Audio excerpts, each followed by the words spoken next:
Filip car i Dalila Dragović sinoć su ušli u žestok sukob i tom prilikom ju je car pljunuo u lice nekoliko puta i gađao je plastičnom flašom. Danas je otišao u večernicu, gde je ona boravila kako bi joj se izvinuo i kako bi popričali o njihovom odnosu. Nakon maratonske svađe rešili su da zakopaju ratne sekire i da se pomire. Filip je pozvao Dalilu u garderober, okrenuo leđa kameri i skinuo svoju pupicu. Njih dvoje su šaputali, ona mu je čitala sa usana šta govori, a nakon što su skovali plan, došlo je do pomirenja. Dođi sekundu, da ti nešto kažem.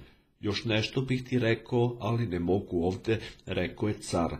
Sad me pusti da se obučem, dodala je ona.